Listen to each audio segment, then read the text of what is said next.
Yes, good evening, everybody. It's live and uncut again. Friday evening. I hope you can enjoy the show this evening rather than watching the football. There's already been too much on by the looks of things. But anyway, that's the way it is. Tonight's guest, Ollie Sandler. Hello. Um, he's a new photographer on the scene. I met him a few months ago when we were on a walkabout in London, and it's my pleasure to welcome you to the show. So, Ollie, welcome to Live and Uncut. Thank you very much. Pleasure to be here. That's lovely. That's lovely. Let's start really at the beginning, Ollie, because I was reading on your website there. Yeah. Photography. How did it all start off for you? Well, mostly like all good things by accident. I was at sixth form doing A levels in politics and in theatre, and it was at the end of the year of doing those that I realised that actually I wasn't any good at those because I failed both those modules. So I had to pick up another module. It was photography, Right. and just developed my love of it from there. That's lovely. Did you get a Yeah. chance to work in the school in the darkroom or anything like that, or was it just? Yes, it was all darkroom based, which was wonderful actually. I never actually picked up a digital SLR until much later because I was Right. too if you like, focused on understanding the basics, which is still I think a thing instilled in me now. But when you left school and went on to university, which was this is a bit of a mouthful, this one, University of Central Lancashire, am I right? Yeah, yep. You can just Well call it done. UCLan or Preston. In Preston. Yeah, I've never been up that way. I must it's make a nice. trip up there one day. I Small, get the very impression small. it's small but nice, yeah. But you didn't follow photography on at university. You went into media. Yeah, I did multimedia production and development because I wanted to Right. do something that was quite hands-on. I didn't feel Mhm. quite comfortable with the photography yet. I didn't know I wanted to make it a career by any means. Mhm. So I just wanted to, do something that I knew I was good at. I built websites a lot when I was a kid, oh, 13, 14, 15. So I Mhm. wanted to develop that more. But when I actually got to uni, I had my camera. My dad bought me a camera because he never thought I'd get into uni. Bought me a camera to, well done, have this. And went to the media officer at uni and said, I've got a camera. I don't need, anything I can do to, you know, help you out. You went, oh, actually, yeah, Mhm. we've got this club night, and that's where it all started. But And I so you didn't go in with started. the idea of photography No. at all. So you started nightclub photography at the university. Yeah, not getting paid. Getting paid in beer. It was wonderful. Lovely. So let's talk about nightclub photography then, because I was talking, as you Yeah. know, I mentioned while just before we started that my guest a few weeks ago, Lomo Kev, is exactly what he did when he Yes. started photography. He started with film photography using a Mm. Yashica and then moved on to a Canon I can't. I can't in imagine. nightclub. I was Can't going to imagine say this. film So photography what's in it a like? nightclub. So you're now using a digital camera. Mm. What are the basics of working in a nightclub then with taking photographs in a nightclub? Is I can only imagine there's difficulties here. Yeah. Well, the main one is that everyone is going to be quite inebriated, so you need to be very patient, and you need to take care of yourself and take care of the equipment. But mostly you just need to not waste it. Like, people are very impatient, so you need to really not Hmm. waste their time and just sort of get the photo and move on. So you can't fiddle about with flash or ISO or anything like that. You just need to know what you're doing, go in there and get it, and sort of move on. Okay, so what camera are you using here, and what lens are you using for that work? Currently using a D600 Nikon D600 with a 24-70 2.8. But I Okay, started and out, what were you using? yeah, Yeah, what were you using in the university? a Nikon D60 with an 18-55. So roughly the same. Right. Okay. Roughly the same. Yeah, roughly the same. So you're getting in fairly close to the party goer, so to speak, Yeah. and Well, it's a what, standard portrait, three up, yeah. uh, three or two up sort of thing. Right. But Okay. that's the basics. Mm. I've moved on to sort of, I like doing a lot of candid work now. Hmm. So I'll sort of have quite a long range zoom, maybe to 105, say, with Yeah. steps down to 2.8, and really sort of stand up quite high and zoom in. Mm. Just try and get people laughing, joking, that sort of stuff. Was there any other sort of work you were doing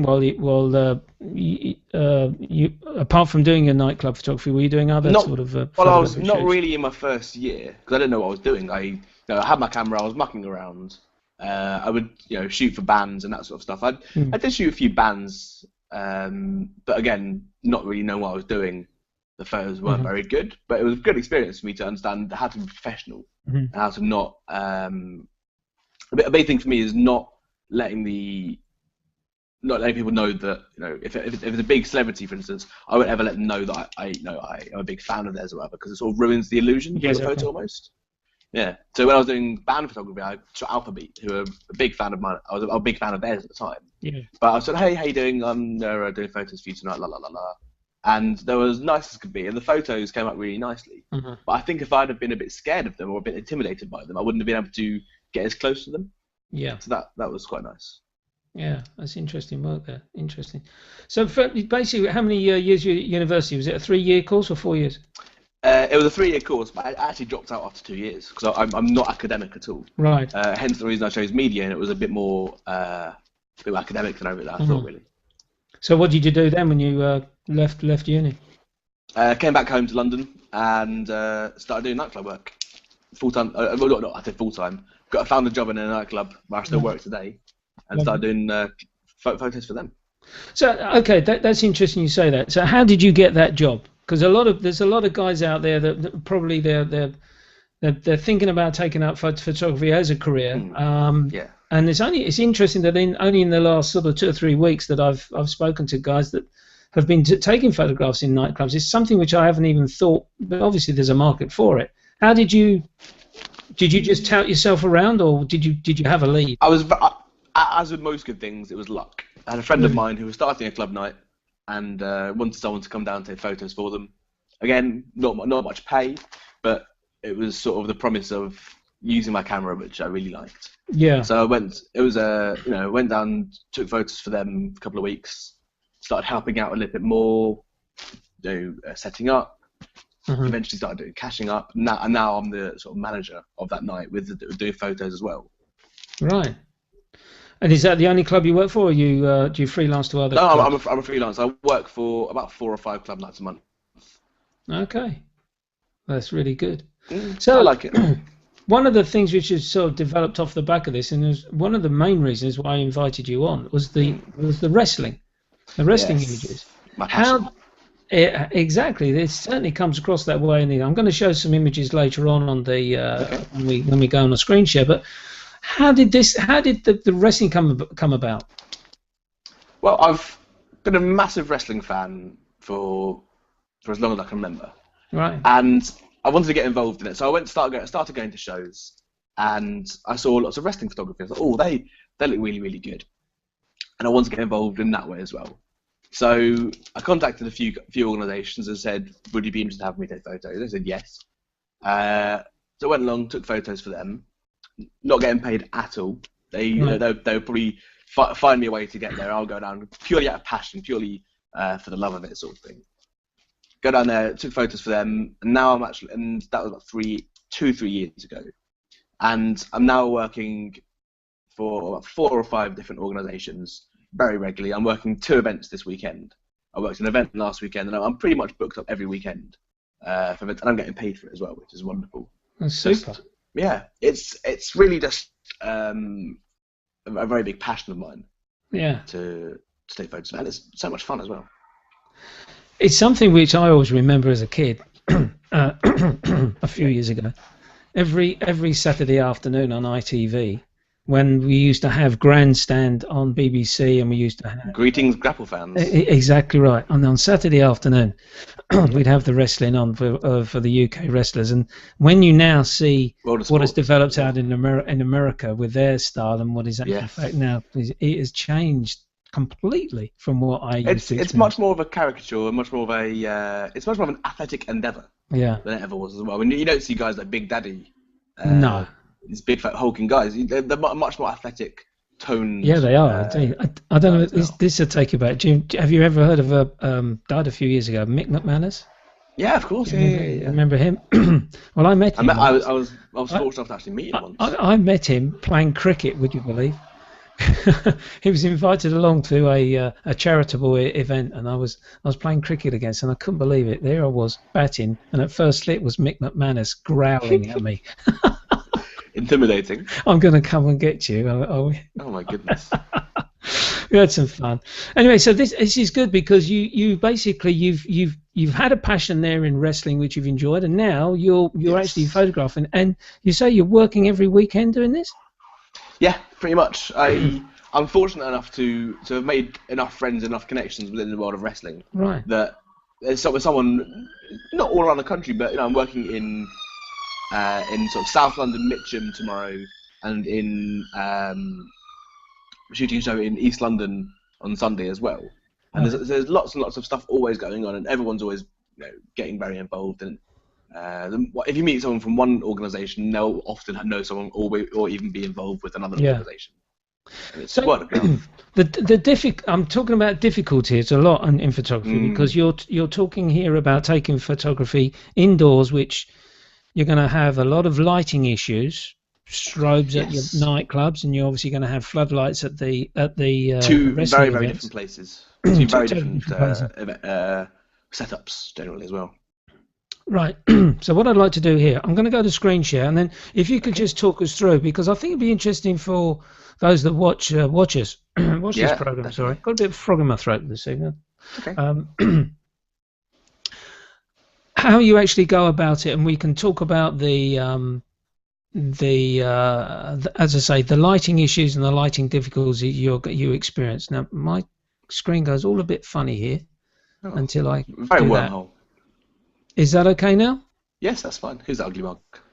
I don't know. He's some fella that I decided to have an interview with. Right, here we go. So this is your blog. I'm just talking over music. Yes. Food and drink. You've done some commercial work there for food and drink, by the looks of things. Yes, that's another one of my big passions, actually. Okay, and that's the nightlife. So let's look at those four: music, nightlife, food and drink, and wrestling. And I'm going to start with wrestling because when I first saw these images, I was really impressed. I've got to be perfectly frank. Thank you very much. I was really impressed because I know nothing about taking photographs indoors with low light situations. Now you're now taking these with the D610, 600 or 610? 600. 600, right? Okay. No oil spots on these ones. I was going to say, did you have any oil spot problems? Never had a problem with it. Amazing. There's such a big fuss made about kerfuffle about nothing at all. Yeah, kerfuffle. So what I want to make sure here is, oh dear, this is all going strange. Have you got my screen share and the image is showing clearly? I can see it. Yep, I can see that. Okay, it's not on that tunnel vision, is it? Because I can't see it now. No, that's fine. Okay, fine. So you're looking at one of the best wrestlers in the world at the moment. That's Ricochet. Right. Okay. Let's talk about first of all the lighting issues that you've experienced. Obviously, you've got a floodlight right in your view there. There are about 7 or 8 floodlights set up all around the ring. This is actually one of the best lit venues I've ever worked at. This is for the 9-year anniversary for where? This is in Broxbourne in the Broxbourne Civic Centre. So it's a beautiful setup, lovely lighting. I mean, obviously only the best ones I've shot go on to this onto my website, but this is one of the best lighting setups I could have ever hoped for. 4 or 5 really powerful spotlights set up. I was shooting at 6,400 ISO here, purely because I really wanted to get the depth of shadows on his abs and that sort of stuff as well. Yeah. But it's absolutely no noise at all, in fact, noise reduction. But it's probably about 125, 1 over 25, 1 over 125. Yeah. ISO maybe, I guess maybe f5, but I don't really know. Aperture at f5. Yeah, this was not with a 2.8 lens. This is just with the basic kit lens that came with the D600. Sure. And is this image now? This is where because I love to print my images. What size image can you print that to without suffering from the term noise? I don't know, but it's a 6,000 pixels wide. Right. Oh, right. It's very, very high resolution. So I can't imagine there would be any problem to print it, regardless of whatever size you print it. Yeah. I mean, I actually haven't printed any of my photos out.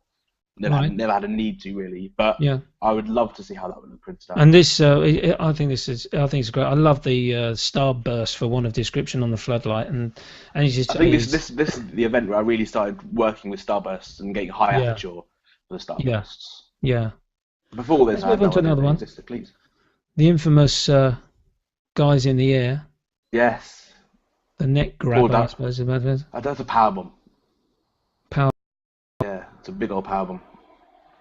This is Got a it great totally photo. blacked out at the background. Oh, you're not using flash at all here, are you? No, You no can't flash at all. possibly use I try No to flash. use absolutely no flash whatsoever. Yeah, Because it all destroys all the shadows. yeah, So you can see the beautiful shadows on his back, on his arm, that's right. and on the guy's leg. And with the fill-in flash, it just ruins all of those. I mean, a lot Yeah, of would do. photographers, wrestling photographers, do use those, Mhm. but I find it sort of ruins the image. Also, you got to think about the audience as well. You're creating a disturbance for them. You're taking their mind out of it.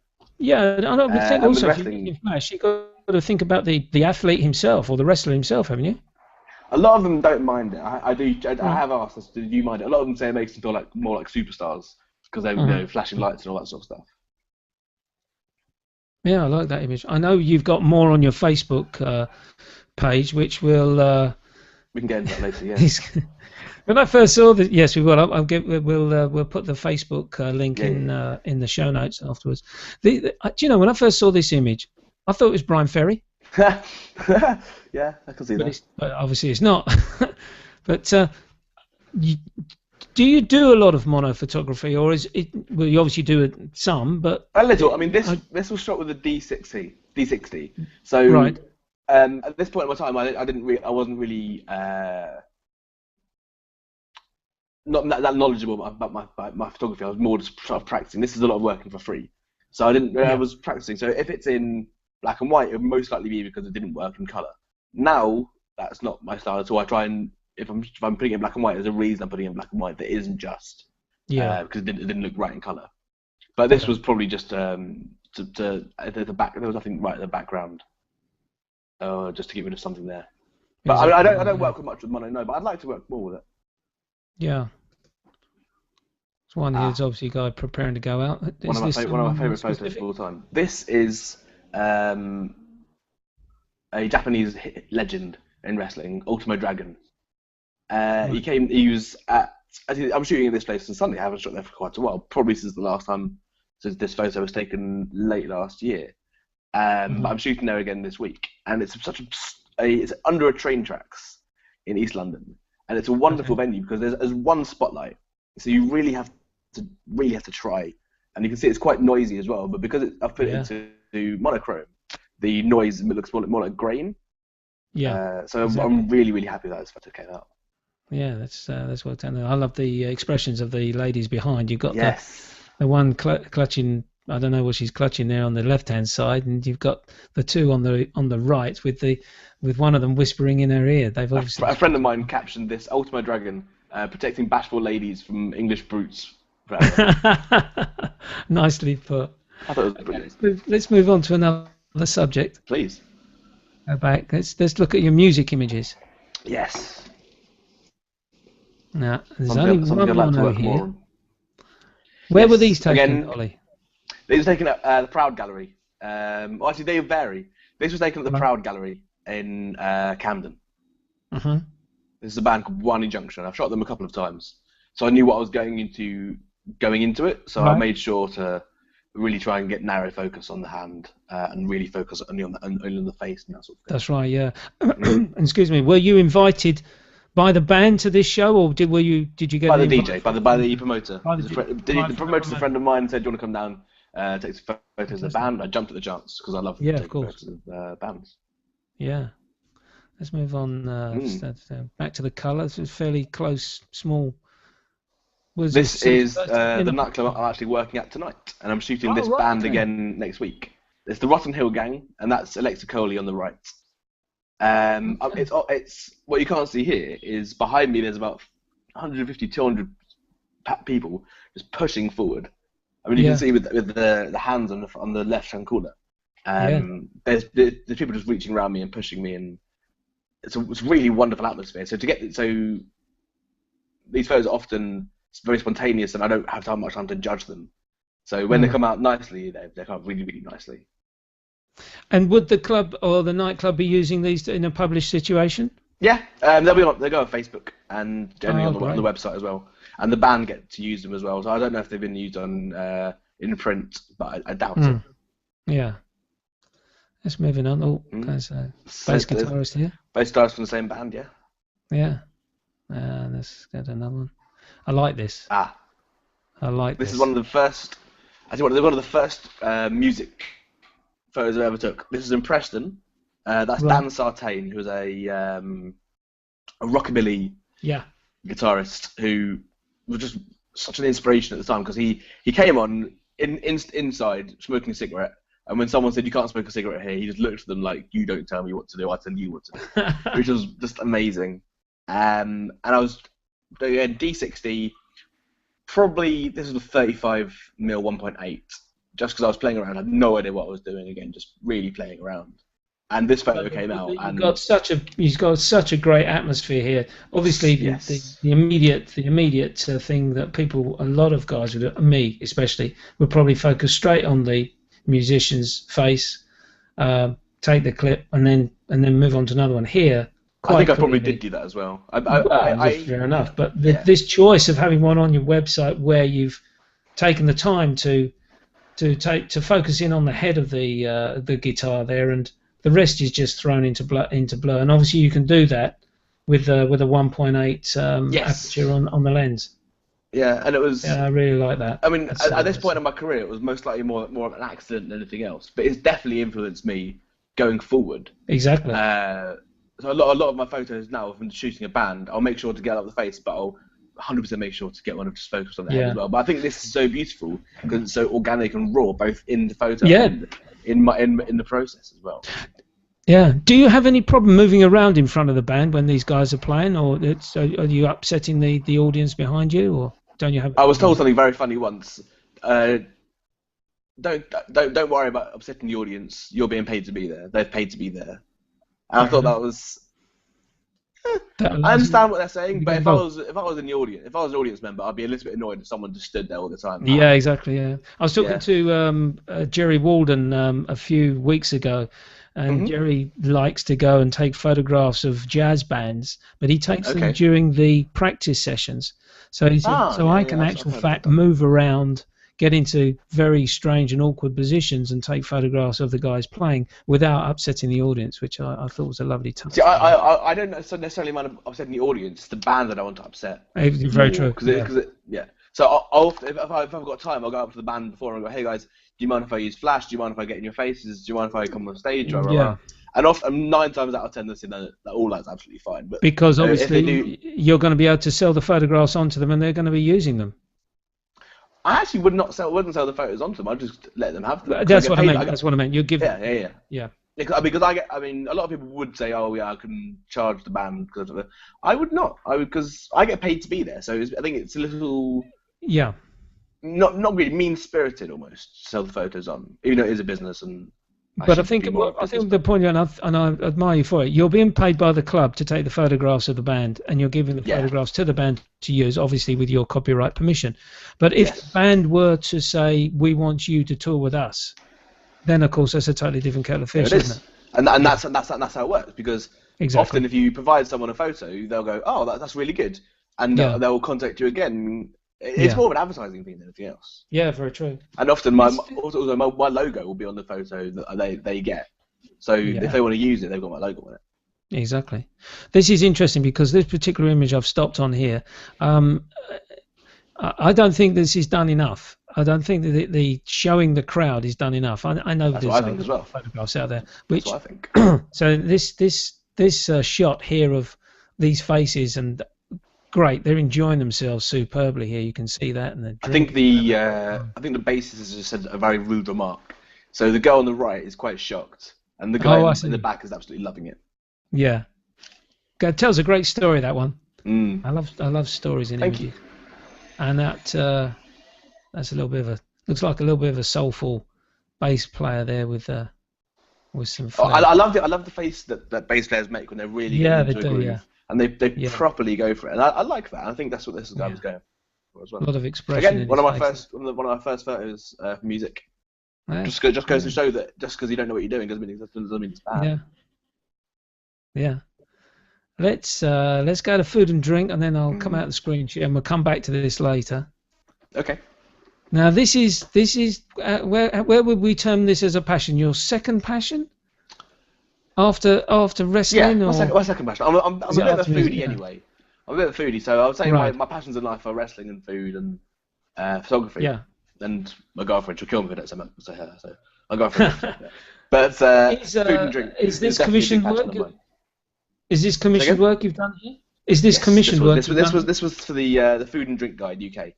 This was October last year. They paid me to go to various different restaurants and just they had a list of restaurants and said go to these, take photos of them. These are the sort of photos we want. And actually, I was published with these, which is quite nice. Yeah, lovely.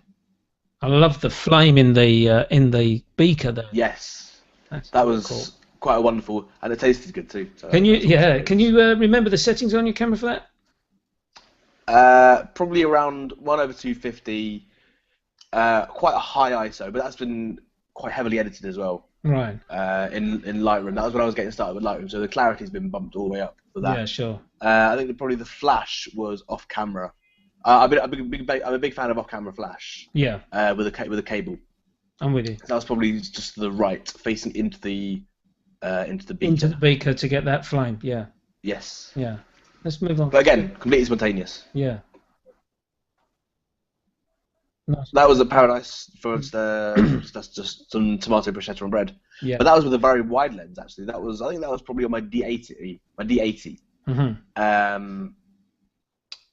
1024 wide lens. I love the distortion you get on the edge of it. Yeah. And actually, because it goes down to 3.5, the distortion at the edges is often quite blurry as well. Yeah. So it can be quite good for wide shots of food and that sort of thing. Have you emphasised the blur there in posting process? No. I very rarely emphasise the blur actually. Right. Okay. Yeah. Yeah. So some party goers here. I was eating at a restaurant. Yes, that was Herman's the German in where was that? In Old Compton Street. Lovely. Actually, I was very lucky that one came out because they were just cheersing and I thought, oh crap, I've got to get this photo. Super language. I've got to get this photo. And so I just I never ever do this, but I put the flash gun directly straight towards them and just flashed it as hard as I can and fixed it a bit. But I was happy with how it came out. Yeah, it's good. Yeah, it's worked out all right. Now, Mono, this is an interesting move, especially with food. Yeah, this is my dad's favourite set of mine, the coffee work. Right. It was I was there for a friend's. I was in Workshop Coffee in I forgot where it is now. Farringdon. Oh, right. And I was there for a friend of mine's birthday, and they were doing what's called cupping, which is coffee tasting. So you taste different coffee beans and that sort of thing. Yeah. And very recently to this, I've seen some work from a friend of mine who went to India, and they were doing tea tasting. So I thought, I'll take inspiration from that.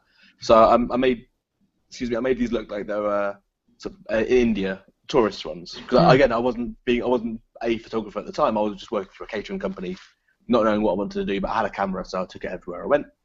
And I was very, very, very inspired by Indian tea and coffee chaiwalas. Yeah. I think it is an intriguing shot. If you really sit and study this shot, you've managed to get the detail in the coffee taster's hand here, but you've got a lovely blur there of the spoon, obviously doing the work. I think it was quite a That's I don't wonderful. That's worked out. I think it's quite a shame actually. I don't actually remember how I took this, and I don't think I've got the original EXIF data. Right? Yeah. So I'll never know. It's one of those mysteries. One of those things. One of those things. Let's come out of that, out of screen share. I don't know. I just don't understand why I get that tunnel bit, but there we go. That's it. So you've basically been able to build up quite a nice little group of commercial work here. You got your nightclubs, you got your wrestling, and obviously you're doing your food photography, which is keeping you quite busy as things go on. I've really tried never to. I've always said. People always said to me, "What type of photographer are you?" And I said, "One that enjoys taking photos." I don't want to specify myself. I don't want to say I'm a portrait photographer because I can do portraits. Maybe not as good as someone who specializes in portraits, but I enjoy doing portraits. I can do those. I'm not a food photographer because I don't want to limit. I don't want to limit myself to doing only one thing. I really just like doing the whole gamut of photography. Yeah. Now you mentioned Lightroom. We were talking earlier on there with your processing, and you do all your own image processing after. Yes, I didn't even realize that farming it out was a thing until I spoke to another photographer who I assist a little while ago. I hadn't even realised that it was a concept people did. But I think it's something it doesn't interest me. The old days, really, when the likes of the David Baileys and Terence Donovans and Mick Duffy, they did the photography, and then the film was given to someone else, and then obviously they would be what's the word I'm looking for, approached and sort of discussed how they want the image to look. But basically the printing and the developing was left to a professional that did that work. And okay, we've got all these fantastic programs available to us, and I suppose it's an offshoot from that, really. So all your work is done with Lightroom? Up to very recently, yes. It used to be done with Aperture. But before I had a Mac, I don't think I was editing at all. I think I just used Windows picture viewer, and then put a watermark. I never used to edit them at all. So the ones of the band with the bass player with the band, that wasn't edited at all. Because I was really wanting to learn the basics before I started editing. Learning the basics has always been a really, really important thing for me. Know what you're doing before you change. Know the rules before you break the rules. For me, yeah, very true, very true. It's and that's always been in order to break the grid, you must first set your guidelines. Yeah, very true. And I want to understand my guidelines and understand how I enjoy taking photos, and the right way for me to take a photo was before I started playing around and editing and that sort of thing. But I think now I know I can take lovely photos. I want to start editing, and I've started doing it. Yeah. When you do the switch from the color to the mono, do you use any other program like Nik software, or do you just stay with? Actually, I didn't realize they were part of a photographer's workflow until very recently. I used Lightroom, and I changed the tones of the colors and that sort of stuff. But no, very rarely do I use anything like any other software. I've been tempted to start using Photo Mechanic because I shoot in batch a lot. Right. So I'll regularly at wrestling events shoot over 1,600 photos. Right. That's a lot of photos to go through. Yeah, it is a lot of photos to go through. So your batch process. Are you, when you're in your wrestling, are you moving around the ring, or are you basically staying in one place? I move around because okay. So your lighting situation is going to be changing there, isn't it? No, not necessarily, because there's often quite constant lighting within the halls I'm in, because there are a lot of the events I shoot are filmed as well. Right. So and because a lot of the money comes from DVD sales, they have to make sure the lighting is good for them. So the lighting, consequently, is quite good for me as well, which is nice. Yeah. So of course that helps you when you're doing your batch processing. If you've got 1,600, you make one adjustment for one, and you should have the whole 1,600 done at the same time. I bump my clarity up, don't touch the exposure, maybe push the highlights down or up depending on the hall. If I'm working in a hall that's got horrible yellow bricks behind, which is what I regularly do, I'll take the yellow down quite a lot, so it brings up the orange in the skin. And otherwise, I'll leave it. I won't. I'll cull first of all. I'll try and get down to maybe 300, 200. From 1,600, I'll get to about 200, 250 photos, depending on matches and that sort of thing. Is there a stipulated amount which the organizer / magazine would like to see, or does it just show us the best? No one really specifies what they want from me, because I've obviously shown them what I can do. But for myself, I try and get the entrances of when the wrestlers come in, try and get 1 or 2 setup shots of the hall or the arena. I don't want to give too much away because it's in my trade secrets, but try and get the entrances as well. Try and get the big moves, the finishes. Try and get some character developments. Basically, I try and tell a story with the photos, because with wrestling, especially because it's fake. So I want to try and get the story. They're trying to get the story across. Yeah. That they're portraying. So if one guy is the big bad guy, another guy is the coward or whatever, or however it might be, the underdog. I want to get that across with the pictures. So if there's a good picture of the guy cowering and the guy lumbering over him, I'll put that in.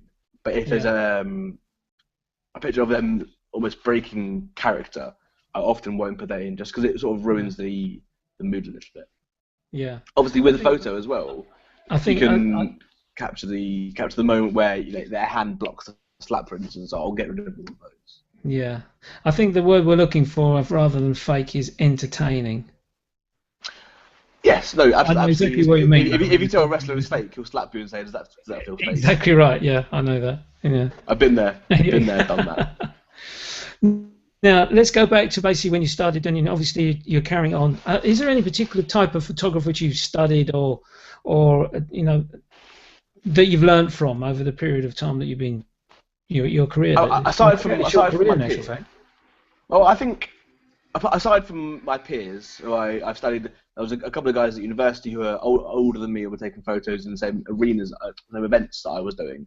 So I would look at their photos and get inspiration from them. I've often been more inspired by people who are working in similar environments to me than where I've got no idea what's going on. But the person whose photos have always affected me has actually been Steve McCurry more than anyone else. Yeah. Purely for his dedication and love for the art of photography. Yeah, he's an extremely hard-working photographer as well. We'll talk about him later on because he's in our list of one-word association of photographers, which I like to do. Now, your work basically, Ollie, from you got your organisers asking you to come along and do. Then you've got your contract sorted out, which is really great to hear. What of that work is being published? Is it going out in the magazines and newspapers? A little. Every so often, there are two or three big wrestling magazines in the UK at the moment. Fighting Spirit magazine and Power Slam, and they'll often buy photographs from people, but they've got their own photographers whom they use, and the companies I work for aren't the very big ones. So there's no necessary reason why they want to use my photos. But occasionally I have been asked to use my photos. So the Metro in Glasgow were doing a piece on a wrestler I took photos of, and they contacted me and said we'd like to use some of your photos, and they purchased some of me, which was wonderful. So I was published in a national newspaper for a day, which was wonderful. But often the wrestlers I take photos of, they'll recommend me.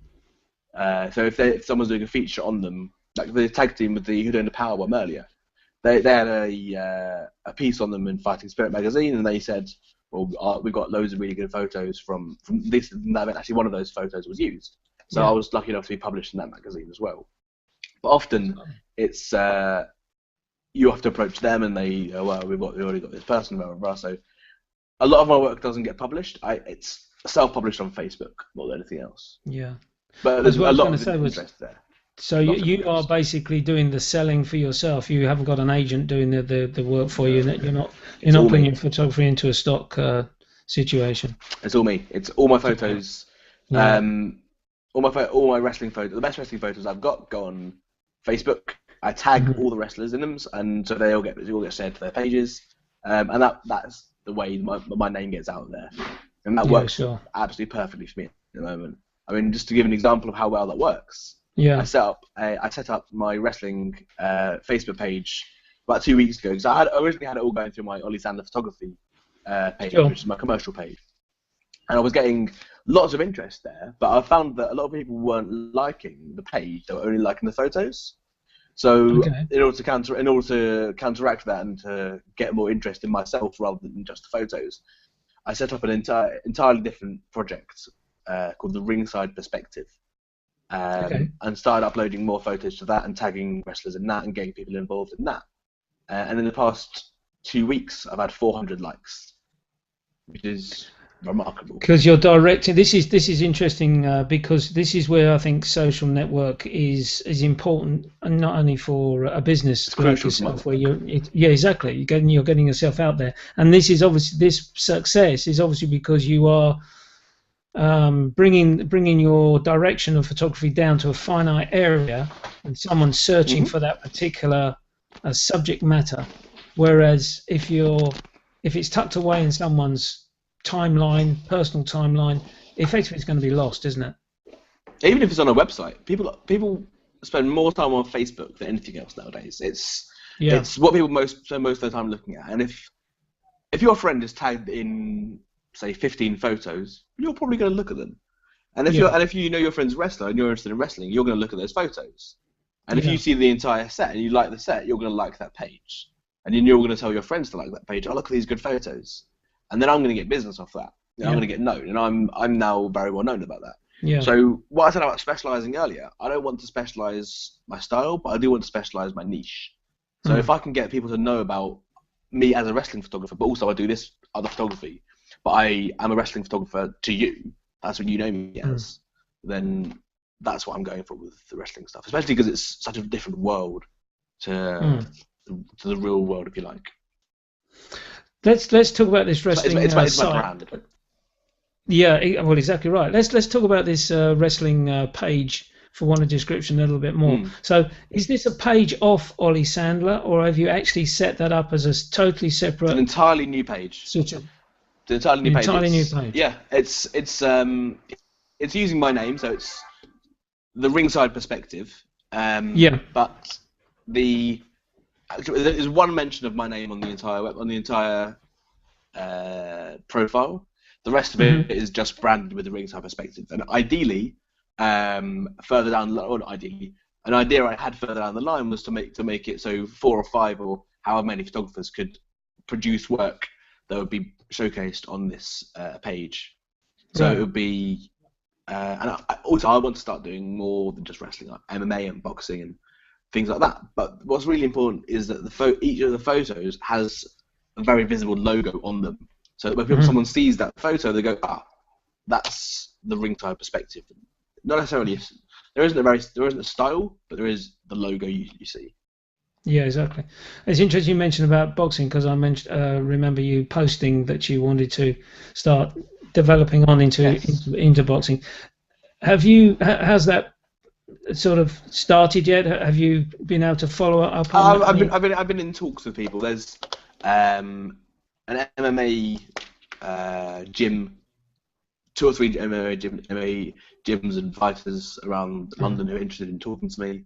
I've had someone from a charity boxing event interested in talking to me as well. But I'm just it's very much it's wonderful, but it's very much in the opening stages at the moment. I mean, as with anything, you need to plan it out before you can't just dive straight in. No, you can't dive straight in. It's something which I've always wondered whether I'd like to do myself, actually go down to some local gyms. I know a couple of guys that run some training for junior boxers, and I did chat to him at the time, and he said, yeah, it just popped down, but I haven't really got round to doing it. But for me, I think that's probably the area where I would start, by going down to a local gym and getting involved with the boxers there, and then develop it on. Yeah, it's something. Yeah, you can't go straight into a prize fight. You need to work it out. No, of course not. You need to understand, because you need to understand how to take the photos and fast shutter speeds and all this sort of stuff. But it's very, very it's much more complex than you think as well. Because not just but going into it with a different mindset could be wonderful. Could make some truly different images. Because if I'm going into it with a sports background, but you're going into it with a portrait background, then your style will be very different to mine. Yeah, yeah. Also, is there going to be much difference between you've really got a steady flow of work there in wrestling? Do you think there's going to be much influence from wrestling going into boxing, or is this a totally different aspect? I think it'll be totally different. Yeah, there's nothing you can sort of. Well, I think take in terms across. of timing, definitely timing, because in wrestling there's it's very, very fast moving a lot of times and very slow moving a lot of times. Yeah. Whereas boxing, I think it's generally nothing, all or nothing. Because it's not there to build the excitement. It's not there for the crowd. It's there for the boxers themselves. So wrestling is there to build the excitement, and it's about the ebb and the flow of the match. But boxing, the fight, it's almost about the element of surprise for each of the guys who even catch each other out and that sort of thing. So I think I would like to see how if I could do boxing. I've no idea if I could. I've never tried it, but I'm fairly sure there'll be some elements I could bring across, but also a lot to learn, and that'd be fun. Yeah, that would be fun. Yeah, let's go back to screen share because I wanted to Mm. talk about the other bit when basically when we first met, which was on the street walk, which you Street did in stuff Lightroom. is it's a lot of fun. A lot of fun. Yeah, Oh, there's me. Hello. hello. It's all gone on. It's just, I don't know why it does that. I really don't. Might be something to do with your processor. It, I'm it's not a probably computer person, so I really don't know. no. Where is street? It'll be down at the bottom. Yeah, If you that's can right. see Camden Town, it's there. That's the. That's the one. Yeah. Slightly different lighting. These have they been processed differently? These have been processed differently. Yeah, these have been Yeah. put through. I think it was probably a Polaroid preset on Lightroom. Right. Again, my commissioned work, I don't like to put a preset on, just because Right. again that's a style I don't want to be associated with that style. But for Yeah. this work, which is purely just for the fun of it, it means Just want absolutely to. nothing to anybody else but myself. I put Yeah, I just want to make sure, Ollie, a we've stylistic got a preset on them. single. Sorry, I interrupted you. Just want to make Hmm. sure we've got a single image on the screen here. We haven't got the tunnel vision. You can see this clearly. Nope, This that's a single image. That's fine. underground of chalk farm. It's That's lovely. the single image of a tunnel. That's lovely. Tell us about this image, Chalk Farm Tube Station. I've only been there a couple of times myself. This is obviously quite close to. Is it close to the Roundhouse? Yep, that's right outside. This is Yeah, right down the yeah. road from me. This is in my backyard Oh, because right, I live in lovely. Hendon, so this is right on Oh, the. lovely. I go through this station every day. Lovely angle. This I saw you do this on our walkabout. You put the camera straight down on the ground and took a shot, and Yep, I not thought, afraid oh, to get that's a down. nice idea. No, exactly. I had this idea Nice first of shot. all when I was again just starting out with photography. I'm Hmm. not sure it's on my website.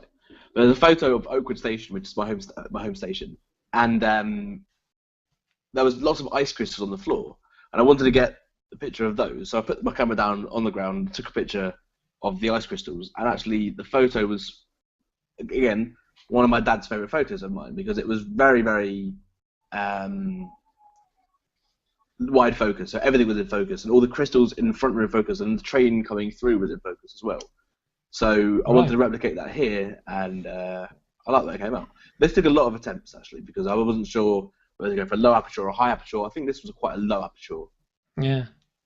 Can see Uh, the lady under the K there. She's looking at you. She's saying, "What the blazes is he doing down yeah, there?" she came over and had a word with me afterwards and said, "Oh, my Oh, photo's did going to be she? published anywhere?" I went, "Absolutely no, my photos aren't going to be seen anywhere."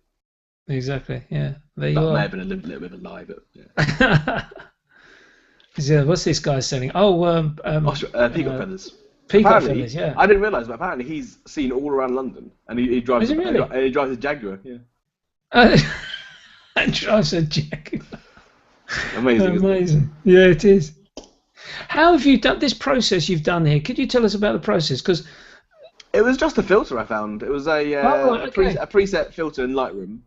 That I okay, mean, this was shot fairly standardly, but I then converted it into this Polaroid filter. Maybe it was I don't know what it was. It was just a preset filter I found, and right, then converted to black and white. Changed it around a bit. It's a little bit not black and white. It's more sort of grey, yeah, grey brown. But I okay. loved how it came out. Yeah, it's a really interesting I was actually inspired by this by a adaptation. friend of mine, by a wrestling photographer called Jimmy Hunt, who's a wonderful wrestling photographer. And he's my inspiration in wrestling photography, actually.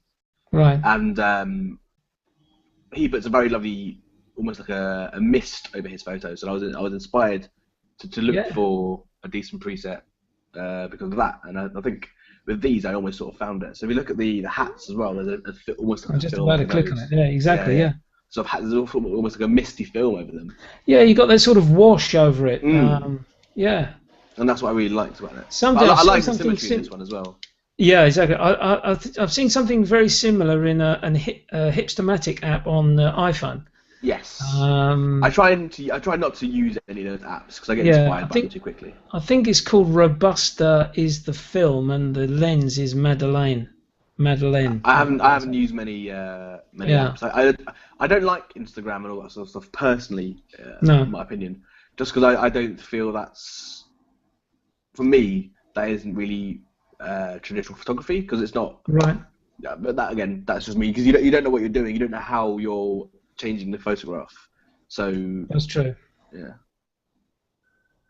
But again, that's completely me being a snob. Well, I think everyone's entitled to their own opinion how they use their work and how they want to show it. Yeah, I love the lighting in this place. I love this horse tunnel market this way. If you've been down to Camden Market, you'll see this. It's a very big sign. I must go down to Camden Market. Oh, Camden Market is wonderful. Go down there before it burns down again. Yeah. It's already been threatened to burn down 3 or 4 times. Now this is very interesting. This guy had amazing photographs all up and down his arm. And I wanted to buy some incense. I was talking to him for a while, and I couldn't stop staring at his hand actually. So I said to him, "Do you mind if I take a photo of your hand?" He went, "Well, I'd rather my face wasn't in the photo." So that's absolutely fine. Your face won't be in the photo. So I took a photo. I asked him to put his hand, to pose his hand, took a photo, and I could see he was getting quite uncomfortable with it. So I said, "Thank you very much, mate. Is there a reason you don't want your photo being taken?" He said, "Yeah. Every day I have people coming up and shoving a camera in my face, and I never get to see the photos, and it's quite upsetting for me." Because he had amazing tattoos, all like tribal tattoos up and down his face. And so this is not henna. This is tattoo. This is not henna. This is proper tattoo. It's tattoo. Yeah. I think there's this guy, and I spoke to him afterwards. He was a master of yoga and meditation, right, and that sort of stuff. But so I said to him, I'll give you this photo if you want it, and gave him a card, and he was very thankful and gave me some free incense. That's one thing you've hit the nail on the head there, actually, Ollie. Because I noticed when we were out on our walkabout, did you notice Michael Rommel was giving out business cards? Absolutely. And that is such a good tip. I've always got stacks and stacks waiting. It's such a good tip to give, because when you're taking photographs of people in the street, they always wonder what you're going to do with it. And honesty and transparency in photography are two of the main things that are so important. Exactly, yeah. And if you give out the business card and say, "Look, there it is," and if you like it, just give me an email and I'll send you the image free of charge. Yeah. And often I've had that 3 or 4 times where I've taken a photo of someone and they've enjoyed it and they've emailed me, and then I've got work off the back of that. I've done weddings and birthdays and that sort of thing. Yeah. Then because Michael and I were talking to a rickshaw rider at Covent Garden, and was this recently or the one we went? Yeah, when we were on that same walkabout. Okay, yeah. We were talking to the guy, and I said, "Can I take your photograph?" And he said, "You can, as long as you email it to me." So I said, "Yeah, of course." And he gave me email address and sent it off. And I think that's one of the things, how you cross the boundary with these guys. Sometimes you can take too many candid images and get yourself into trouble. But if you do, I think cross the line. People don't like to feel like they're being spied on. No, very true. At the same time, if you've got every right to take the photo, so it's purely based on how much on your moral compass, whether you want to take the photo or not. Yeah. And I've got no problem with people wanting to take the photo or not. Yeah. As long as you're honest with yourself and with the other person. If you say I'm going to keep this photo whether you like it or not. Yeah. No. Let's look at this one. Just this final word on this one. Now, I didn't even go onto this site before. I recognised that lady when we were on our walkabout. Yes. She's on wearing my hat. And there's I've forgotten the lady's number 40. I've forgotten her name. She was on our walkabout as well. But let's go, Katie. That's right. Let's go back to this one here. I love this. If you can just skip forward just one more photo, you'll find my favourite photo of the entire bunch. That one. That's the lanterns. Yeah, it's lovely. Turkish lights. That's the only one out of most of my photos that my girlfriend wants printed. I'm having that bit printed up very big. Just because it's a wonderful, beautiful photo with all the lights and the mist over it. Yeah, that's what my favourite photos I've taken. Okay, that's great. Let's come out of screen share again. Does that tunnel vision? There we go. We're out of it now. Well, that's great seeing you work there, and I love your street photography as well, which obviously is something which you do, I suppose, really for your own personal enjoyment and practice. This is one thing. Practice. I've been watching a guy on the podcast recently quite a bit in the evenings. A guy by the name of John Free. I don't know whether you've seen him at all. He go onto YouTube, and he very rarely shows his photography, but he talks you through about street photography, the hows and the do's and what not to do, and he really does get really passionate about it, and I've learned so much from just listening to him talking about street photography rather than basically being shown street photography images. It's a great approach. I like being shown photos. So I like EXIF data for me is quite integral to how the photo is taken, because it's lovely to know where the photo was taken, how it was taken, but the settings not to replicate, just to understand the photo. Yeah. And to understand the thought process going into it. That's really, really important for me. So I try and post EXIF data wherever I can on Facebook groups and that sort of thing. That's an interesting point you made, because when I went on the workshop with Alex Lambrecht in February, we did a workshop. He did a workshop in Soho, and he said to us at the start, "We're going to take you out of your comfort zone here on this." And he started to do the panning shots, and then the model came in, and we did a few more. And then he said, "Right, guys, when you put your flashes on, this is sort of mid-afternoon. Put the flash on the camera. It wasn't. Some were off camera, some were on the hot shoe. Go to manual, select 1/8 of a second, select f11, and I want you to take the photographs." And we all looked at one another and said, "What the hell's this all about?" But when we started taking the photograph, of course, what we were getting was a normally lit portrait of an individual, and the background basically blacked out. And it just changed my thoughts on flash photography, because up until then I thought, not really. Preferred not to use flash at all when I'm taking my images.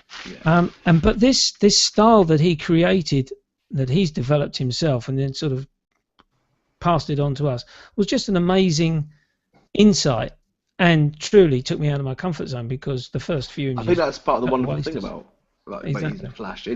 It can completely change how your photo looks. Yeah. And it can completely take the atmosphere out of a photo, which if that's what you're going for, that's perfect. So you can get beautiful, almost studio quality photos in a nightclub, because you're completely blacking out the background. Yeah. I use it a lot for promotional photos for wrestlers. They want a perfectly white background, but very detailed faces and bodies. So I would do it against a roughly white background, shoot the flash up quite high, put quite a high ISO, low ISO, high aperture, and it makes the around them very bright, and it makes them look quite dark. It brings out the detail as well, because the high aperture. Yeah, yeah. All these things which you can experiment rather than just going straight down the normal. Experimenting is the most fun part of photography for me. Exactly right. Exactly right. Okay, we come to this is my favourite part of my show, which is the one-word association of photographers. So just before we came online, we discussed photographers which we're going to throw out. Okay. So I'm going to give you a name of a photographer, and I want you to give me a one-word association. And if discussion develops from that, then so be it. So the first one is Martin Parr. Right. Beach. Now, he's very well known for his beach photography, but my take on him is how he, in actual fact, looks at his country, England or Britain. Yeah. I think written a number of books on England. Yeah, his Think of England photos are just wonderful. I mean, he's got such a vibrant colour to his photos. Yeah. And such a shocking, almost anarchic view of England. I think this comes from his the good old film days, and I think the analog style of the imagery. Analog style, definitely. Yeah. I'm just looking at some of his work now, just on Google, and some of it is it's all just incredible. I know. It's all just breathtaking. Yeah. There's a lot of sausages here. Or one of a sunburnt chest. It's like a sunburnt chest with the cross on it. That's right, yeah. Just unbelievable work. Yeah. Well, just a salt and pepper shaker. Yeah. It's certainly how you would ever get that subject matter which if you're into street photography and documenting documentary photography, reportage as well, yeah. Exactly right. He's definitely a guy you've got to look at and study up, because I think when he joined Magnum, he caused a lot of problems and issues, because a number of Magnum photographers didn't think he was suitable. His work was suitable. But you'll have some great fun. I'll see you've probably just seen an image there that's made you smile. You have some great fun going through his work. Let's move on to another one then. Mickey Duff. Sorry, I do keep saying that. Mick Duffy. My apologies. Mick Duffy. 60s. Yeah. He was him along with obviously Donovan, and Bailey were Yeah. they were the three. They were the three photographers of the apocalypse in the 60s. That's right. Yeah. They had conquered the fashion world, and Mm. they made people like Twiggy who they are. Mm. They moved photography on, I think, because it was becoming staid. Vogue had their own particular style, what they wanted their photographs taken in, and of course Bailey appeared on the scene, and with Duffy and Donovan doing their style, totally. And I didn't know this until quite recently when I saw a documentary on Mick Duffy, when he in actual fact took all his negatives in the back garden and burnt them. Burn them all. Mm. I don't know why he did that. I think he just basically the question was asked, and I think his answer, fair and square, was he just had enough. Fair enough. I mean, I shock a lot of people when I say I don't keep all my raws. I shoot in raw. Yeah. I've shocked a lot of people when I say when I've shot an event, I delete them straight away. They go, but you can't do that. Really? I go, yeah. I go, I don't do it anymore. I keep the JPEGs, and if someone wants, I keep all the JPEGs, watermarked and unwatermarked. So I've got all those backed up. I've got 2 or 3 copies of those, but I would never keep the raws, because why do I need a 25 meg raw hanging about? Especially if I've got 1,600 of them for a wrestling event, which no one's ever going to see again. I've got no need for it. When you get an image demanded, and I use that word candidly, demanded from a publishing outfit, don't they ask for the raw file? Never. I would never give it out. Right. That raw file is my personal file for my personal use. They get the JPEG, they want it. Yeah. They get the final composition. But I think asking for a raw is like asking a chef for the ingredients to a meal. Yeah, fair comment. Yeah, fair comment. It's editing is half the process. Taking the photo is one thing, editing it is another thing. Yeah. And I think my raws are my personal, and they're for me to do with whatever I want with. And why I don't see the need to keep them. They're humongous as well. I need to get another hard drive. Exactly. Keep them on. I never look at them. Yeah. The JPEGs, however, the raw the final processed files, they're very important. I keep all of those. Yeah. Yeah. I've got archives of my photos from 6 years ago still. But, I've got three external hard drives myself, and probably looking to get another one. Let's look at another photographer. There's a very good 4 terabyte one from Seagate. Oh, right, thank you. They're not paying me. You sure? I should do. Yes. Brazai. Next photographer, Brazai. I think that's how you pronounce it. Brazai. I don't really know what word comes to mind. Obviously, black and white and documentary stuff, but I'm going to turn that light off. It's not enough. Just again, looking through the photos. Candid, I'm going to go with, because he's got some wonderful, candid, shocking stuff of Paris as well. Yeah. Some beautiful ones of Paris and some lovely nudes as well. There's a wonderful one of Paris nightlife and the Paris nightlife, yeah. And again, when I was doing my degree, not my A level in black and white photography, we were told to pick 3 or 4 photographers. So I thought it was Margaret Brooke-White and Brazai and Bresson. Just those 3 to look at. He's the next one on the list. Henri Cartier-Bresson. I've jumped the gun a little bit. Well, obviously he was the king of candid sort of street photography. You know? Yeah. He's one of the man riding a bike in Paris. That's right. People just hanging around in Paris, or obviously the spiral staircase as well, with all the children's face looking down. Yeah. Just wonderful stuff. Stuff that I could never hope to do, because he had such a different mindset on it that I could never hope to replicate that. I don't think. I think everyone that is interested in street photography, Henri Cartier-Bresson is at the top of their list, and everyone knows there's just no way that they would ever be able to recreate it. We can all hope. We can all hope. Exactly right. Funnily enough, just before we started the show, it was one of the books that I pulled out of my my cabinet too.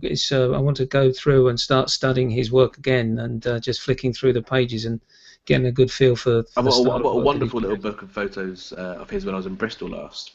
It was for a £1 store, and I was flicking through all the dross that was there, and I found the Honoré Cartier-Bresson book. I started looking through it, and it was just a very small book. It was a laminated book of all his wonderful photos. I've kept that. I look back on that every now and then. Yeah, I think that's the one thing about photography. You've got to continuously study it. And that's something which I don't do anywhere near enough. I don't do it anywhere near enough. I need to look at the photographers. It's something which I want to start doing more. We've got 2 more to go. Yes, please. Yeah, 2 more to go in this list. Okay. One, I don't know whether many people know this guy, Ouija. Ah, yes. The king of the crime scene, as it were. Exactly, yeah. King of the crime scene. Yeah, That's a good one-liner, by the way. Oh, yes. But his photos are very shocking. Again, just looking through them here. Photos are very shocking that he wasn't afraid to get down and dirty and really get quite... I mean, he had the big camera with the big flash on it, much like this one here. You had one of these. That's right, yeah. Or one earlier. Someone a little bit bigger than that, yeah. Oh, definitely. And he wasn't afraid to get really filthy with his photos. No, he got shocking as well. He got down and dirty. It's not quite a one word there. It's shocking, yeah. That's probably a better word. But there's great reportage work. So I've left the favourite to the end. Steve McCurry, your. I'm going to go with war as the one word. Purely because his photos, they were a war to get, and they were shot in war, a lot of them as well. Yeah. But his portraits of people are just unbelievable. There's the ones of the monks, where they're running up and down the walls, and there's obviously the Afghan girl, and of the Indian fishers when they're on the. I mean, the thing that really strikes with him is the clarity. The clarity and the composition is nice, but it's the clarity and the sharpness of his photos and he knew exactly what he wanted to get across, and he nails it every single time. Yeah, I think every time I look at his photos. Oh, excuse me. Don't worry. Every time I look at his photos, I get inspired a bit more to do just portrait photography. I think the word that comes to me when I think of Steve McCurry is dedication, because of the way he, when he went out in the field, he lived with the Taliban for so many months, which is, when you think about it, it's just quite. This is when the Russians were trying to control Afghanistan, and the Taliban were basically the guys which were. Defending Afghanistan itself, and he lived with the Taliban, and he dedication, absolute dedication. It's absolute dedication, and he was frightened for his life sometimes, but he still produced the work and got it out. He's written multiple times about how he'll wake up, he'll wake up to sleep some nights, he'll wake up screaming and just imagining the horrible things he's seen, and he says you just got to push through it. It's the dedication to the art and to the photograph that you just got to keep on going. Yeah. I'm looking at a photo of him now, sat cross-legged next to a tribesman of somewhere, and they're both just filthy they've both got a very pensive look on them, but just such wonderful. I will never understand how these photos are taken. Or I think the thing which I experienced as a kid was when we had the Vietnam War on, and all the photographers that were producing the work and coming back. McCullen, obviously Steve McCurry, and there's others that I can't remember at the moment. The work that they produced, you just got to sit back and think, how did they do it? Under such pressure. Bearing in mind the guys that are now with that go out to Afghanistan and Iraq, they are so controlled as regards to where they can go, and unfortunately those that do get caught up in situations and unfortunately lose their lives have probably erred away from a scenario or situation, which is very unfortunate. And people who are involved in those sort of in that field, you've only got to admire, really. I think you really got to love what you're doing, and you've got to have a love for absolutely nothing else. There can be nothing else in your mind but that photograph and wanting to get that photo. And great, absolutely superb. This has been a great interview. Thank Thank you you so very much for much. sparing the time, Ollie. Thank you for choosing me. I'm honoured. No, don't worry about it. As after seeing your work with the wrestlers and the nightclubs, I thought, well, and I think it's also important from my aspect that I've been very fortunate to speak to people that have been established in the photographic world. It's nice to speak to someone that is relatively new I don't think so. in Got many more photography. years to go. Exactly right, and I don't doubt it for 1 minute. And the way that you've managed to find work by Well, I've always said, where there's a will, there's a way, sort of thing. I just really like taking photos, and then that just comes across my photos, I think. Yeah. Okay, well that's really good. So what I'm going to do now, just tell us where can people find you on the website, and then You can what I find me will do, obviously. Yes, please Go on, go on. And then after that, obviously, I will update the blog afterwards with other details. Okay. But your main website is where, Ollie? It's olliesandler.com. OLISANDLER.com. That's right, and I'm And glad you can you like spelled that Ollie out. Sandler Photography on Facebook, and the Ringside Perspective on Facebook as well. Well, that's definitely one that I'm going to find and like that one, because I wasn't aware of that particular site. So, but as I say, I'll put everything in the blog when I publish that out on Monday. And just like to say thank you very much, Ollie. And thank you very much. It's come to the end of the show, everyone. Where of course it's my one-line finish line, which says, "Leave your camera bag at home." Thanks for watching. Thank you. Good night. Good night.